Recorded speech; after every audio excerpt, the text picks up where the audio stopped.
Okay, so it's 1, push, 2, raise, and then 3, on the side of the hurdle, back front, to the front. When you're here, everything is facing in a straight line. You can continue sprinting, okay? So now let's talk about step 1, the push, okay? Now, as I said, the push should be a forceful push in which you take your body forward and upward over the hurdle. Push, okay? Now, a lot of people don't get enough push with their stride in that third step, or it might be the 8th step to the first hurdle, or 7th step in some cases.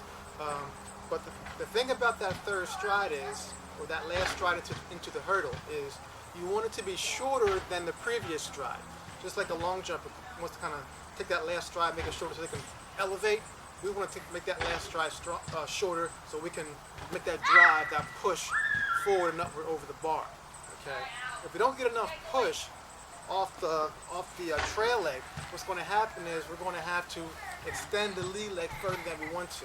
And so the lead leg will be way out here, and the trail leg will be way back here, because we have to compensate for lack of push by using our lead leg to get that distance for us. Okay. The key also to the push is that it helps your hips to rotate over the hurdle. Okay. So when you push, your hips are now above the bar, even though the hips themselves didn't raise. Hips are always going this way, but now they're high enough so you feel that the hurdle is smaller. Okay. So that push is very important. Okay. So that third step, or that last step into the hurdle, is where you push. Okay. So the best hurdlers have a lot of really good push. Okay. Now let's talk about different heights and different genders. Okay. For a female going over a 33-inch hurdle, their push will take them more. Excuse me, a lot of naps out here. Their push will take them more forward because the hurdle's lower. They don't have to get over something as high. Okay, so their push will be much more horizontal.